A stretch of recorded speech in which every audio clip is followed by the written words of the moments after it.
Hello friends, welcome to RJ Universe. இந்த வீடியோவில் கிறிஸ்பியான காலிஃப்ளவர் ஃப்ரை கோபி 65 எப்படி பண்ணலான்னு பார்க்கலாம்.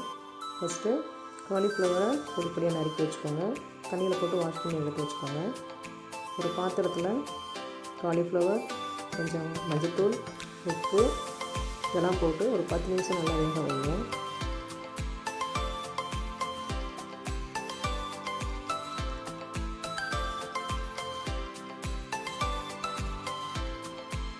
காலிஃப்ளவர் நல்லா வெந்துடுச்சு. தண்ணியை வடிகட்டிட்டு காலிஃப்ளவர் ஒரு பவுலுக்கு மாற்றிடலாம்.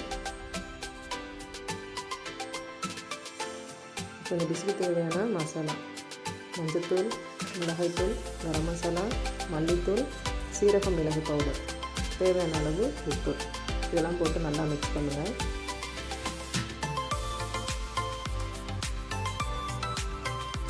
இது லெமனும் இருக்குது, ஆட் பண்ணிக்கலாம்.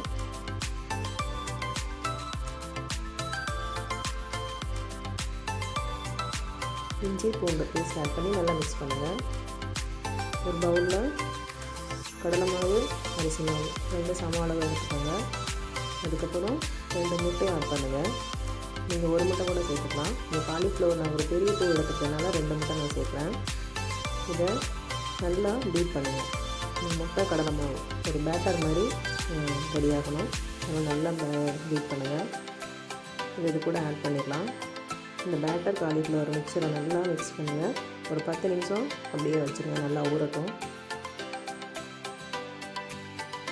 ஒரு கடாயில் எண்ணெய் ஆட் பண்ணுங்கள், நல்லா சூடு பண்ணுங்கள்.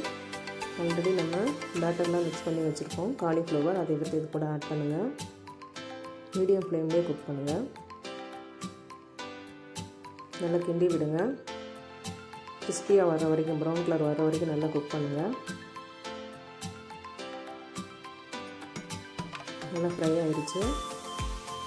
எண்ணெயிலேருந்து எடுத்துடலாம். நல்லா கலர்ஃபுல்லாக இருக்குது. நல்லா கிறிஸ்பியான காலிஃப்ளவர் 65 ரெடியாக இருக்குது. செம்ம டேஸ்டியாக இருக்குது. ட்ரை பண்ணி பாருங்கள், கமெண்ட்ஸ் போடுங்க. Subscribe my channel RJ Universe. Thank you for watching.